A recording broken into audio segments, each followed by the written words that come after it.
자, 오늘 일발장전 주제는 종목은 아닙니다. 기업은 아니고요. 어제 컨텐트리 중앙을 좀 들여다봤는데 주가가 오전에는 좀 잘 가더니 확 다 밀려가지고 마이너스로 끝나는 바람에 맥 빠지는, 물론 당일날 주가가 어떻게 대기를 하는 전략은 아니지만 그래도 하여튼 맥은 좀 빠져서 오늘은 주말을 앞둔 시점이고 해서 약간 매크로 ESG를 좀 다뤄보려고 하는데, 앞서 이제 오프닝에 기다림의 시간이라고 표현을 해드렸죠. 자, 모두가 이구동성으로 내년도에 경기가 안 좋을 거라고들 다들 얘기를 합니다. 뭐 뚜렷한 이유가 사실은 없어요.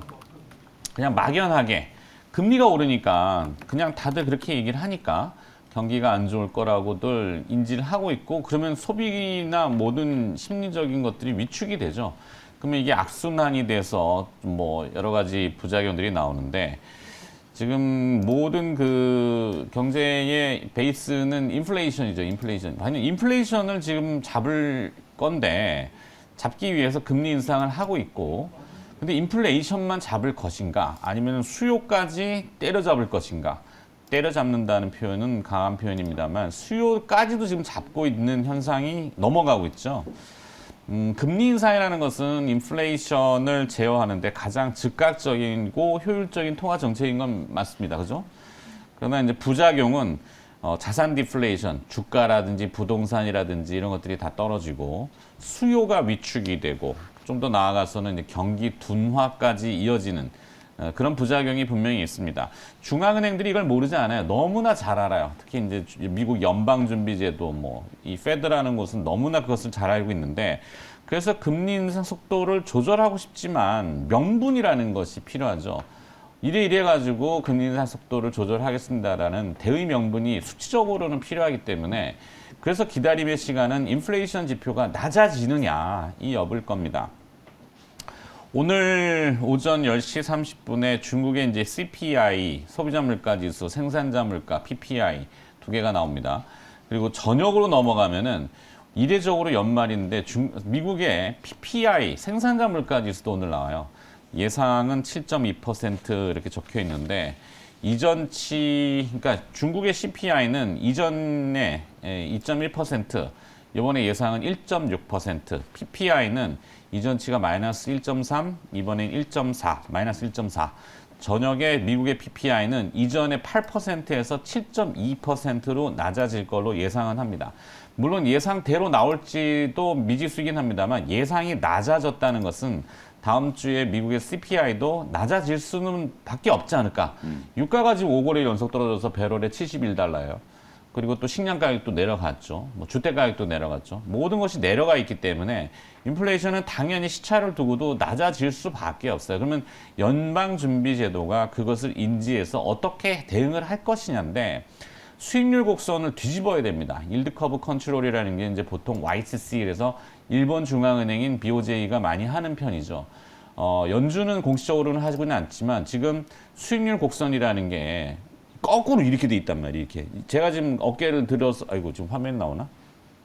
손 쪽이 이제 단기금리고, 이제 죄송합니다. 여기가 장기금리고, 여기가 단기금리죠. 단기금리가 높아요. 이게 불편하잖아요. 지금 어깨도 불편하고. 이렇게 뉘벼서 세워야 되거든요. 이 작업을 해야 되기 때문에 단기금리를 떨어뜨리고 장기금리는 올릴 수는 없지만 장기금리도 내려오는 속도를 조금 2년물보다는 더디게 잡으면은 수익률 곡선이 정상화로 좀 가야 되겠죠. 역전되어 있는 폭이 지금 80, 아까 제가 3bp 이렇게 정해져 있잖아요. 계속 내년까지 넘어가 버리면은 그냥 드랍입니다. 뭐 다들 와, 큰일 났다라고 외칠 수밖에 없기 때문에 그거를 빨리 잡아야 되는 타이밍이 이제 다음 주다.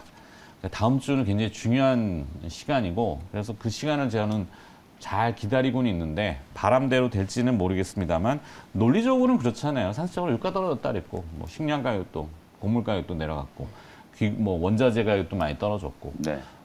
그런 편이기 때문에 상식대로 흘러가지 않겠어요? 그럼 상식에 준하는 투자 전략을 잡아야 되겠죠. 그러니까 주식에 지금은 물려 있으신 분들이 많겠죠. 대부분이. 아니면 포기하고 뭐 떠나신 분도 계시겠고, 코인 쪽으로, 코인 얘기하면 또 너무 길어지니까. 자, 하여튼 주식 시장이 좀 살아야지 모레도 좀 내수 경기라도 살지 않겠어요? 잘 기다려보자는 의미로 그냥 저런 얘기 해드렸습니다. 자, 김현미 기자가 생각하고. 네, 뭐 매크로 변수들이 확실히 완화되고 있는 건 분명한 것 같아요. 뭐 기억하실지 모르겠지만 지난 이제 10월 CPI 지표가 7.7%로 발표된 날 11월 달 제가 미리 예언을 해드렸죠. 7.3% 정도 나올 거다. 근데 지금 이제 월가 예상치가 딱 7.3이거든요. 네. 이게 왜 이제 이런 수치가 나오냐면 말씀하셨던 것처럼 유가와 이제 일단 곡물 가격, 원자재 가격이 이제 떨어지고 있어요. 지금 하나 딱 걱정되는 건 임금이에요. 네. 요 임금만 이제 잡히면은 사실 이제 노동시장에 이제 둔화까지 이제 또 어느 정도 또 연준의 이제 속도 조절에 힘을 좀 실어줄 수 있는 이슈이기 때문에 앞으로 이제 한두 달 안에 이 임금 상승률만 조금 이제 컨트롤이 좀 된다면 분명히 이제 물가는 잡히고 있다라고 이제 연준 입장에서는 판단을 할 것 같거든요. 그러면 제롬 파월 연준 의장이 과연 지난주에 연설에서 헛소리를 한 거냐? 저는 절대 아니라고 보거든요. 분명히 이제 연준 입장에서는 이제 물가 상승률이 이제 좀 둔화된다. 그러면 다음 신경 써야 되는 스텝은 분명히 경기 침체에 대한 우려, 경기 하방에 대한 이제 압력 이런 부분들을 이제 좀 컨트롤을 해야 되기 때문에 그거의 일환으로 지금 우리 앵커님 지적했던 것처럼 일드 커브를 어쨌든 좀 만져야 된다. 뭐 조작이라고 하긴 좀 그렇지만 이 조작이 그런 조작의 뜻은 아닌데 그렇죠. 어감이 좀 그러니까 어쨌든 아니, 일드 커브를 FOMC도 공개시장 조작위원회인데 그렇죠. 이게 번역을 하다 보니까 이제 그런 거예요. 조작이라는 표현이 그렇죠. 맞습니다. 뭐 우리가 생각하는 그런 작전 뭐 네. 이런 게 아니라 그런 게 아닙니다. 네. 그래서 일드 커브 이제 조작을 한다라는 것 자체가 저는 이제 경기 하방 압력에 대한 이제 매크로 지표의 어떤 변화를 암시하는 거라고 생각을 하거든요. 그런 식의 변화들이 분명히 지금 진행되고 있기 때문에 사실 이제 내년에 경기 침체가 된다라는 건 이제 우리의 이제 우려고 그게 얼마나 이제 침체가 될 것이고 실제로 이제 하방 압력이 어느 정도 이제 깊이 어느 정도 이제 시간까지 이제 걸릴 것인지에 대해서는 아무도 모르는 거거든요. 네. 그래서 시간이 지나봐야 되는 거고 제가 이제 며칠 전에도 말씀드렸다시피 결국 연준 입장에서는 저는 이제 제롬 파월 연준 의장이 자꾸 말 바꾼다라고 이제 시장에서 비판들을 하는데 저는 이제 비판할 게 아니고 저는 칭찬을 해야 된다. 오히려 너무 원칙을 고집을 해가지고 한 방향으로만 계속 이제 밀어붙이다가 실패를 하는 경험들을 우리가 많이 했기 때문에 특히 통화정책 지금과 같이 상당히 좀 경제 상황이 엎치락뒤치락 많이 좀 바뀌고 있는 이런 상황일 때는 좀 유연하게 대응을 하는 게 저는 훨씬 더 현명한 전략이다라는 생각이 좀 들거든요. 네. 제롬 파월 연준 의장 입장에서는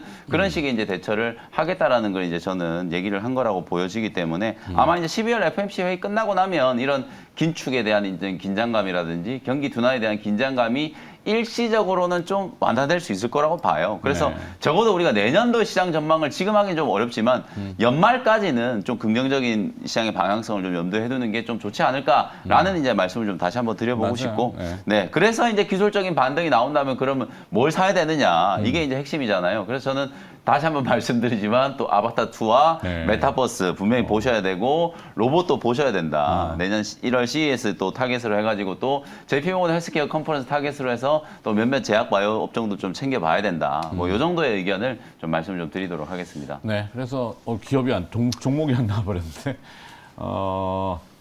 저는 종목을 갖고 왔죠. 네. 저는 차장님 얘기하시는 거 보고 한번 네. 끼워넣어보겠습니다. 좋아요. 실시간으로. 정현 사장 얘기하면. 저희 결론은 지수의 기대감은 없어요. 그러니까 종목으로 봐야 됩니다.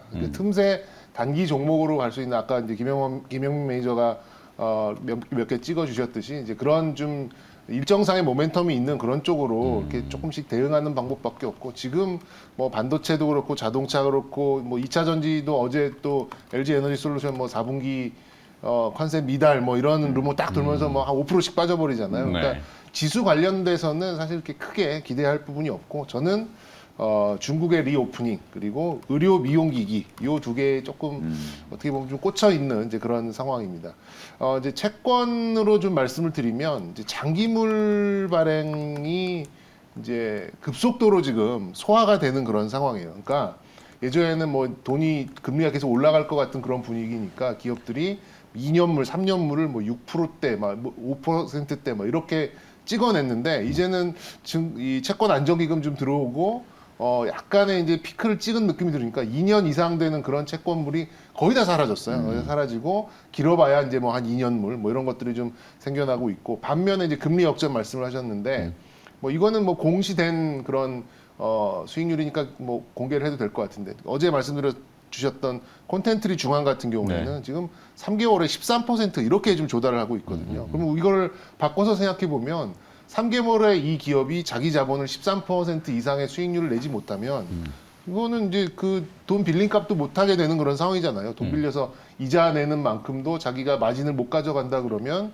그 회사의 존재 이유는 없어지는 거죠. 근데 다행히도 여기에 따른 좀 시장의 그 금리가 조금씩 하락하고 있는 것 같아요. 그래서 이거를 보여드리는 게 맞나 싶은데 이제 KRX에 가시면 이 이제 국채 아닙니다. 이거는 그냥 넘어가도록 하겠습니다. 제가 이렇게 화면이 있긴 있는데 저거를 보여드린 건 너무 좀 들어가는 것 같고, 네. 그래서 복잡해지잖아요. 어쨌든 뭐 이제 조금 이제 지금 10년물 국채 시장을 좀 보여드리고 싶었는데 이것까지 하면은 너무 이제 교육같이 돼버리니까 이제 방송에서만 드린 말씀 아닌 것 같고 어쨌든 지금 이제 채권 시장으로 봤을 때는 약간 피크를 찍은 느낌을 주고 있다. 다만 이게 단기물에 대해서는 아직까지 좀 굉장히 경색돼 있는 그런 상황이 오니까 정상 시작은 아니다. 그렇게 본다면 금융시장 전반적으로 어떤 정상 흐름이 나올 때까지는 역시 틈새 시장을 노리는 전략밖에는 없다. 이렇게 좀 요약을 드릴 수 있겠고 그렇게 본다면 어쨌든 마진이 줘야 될 거 아니에요. 이 단기 이자율보다 더 높은 마진, 자기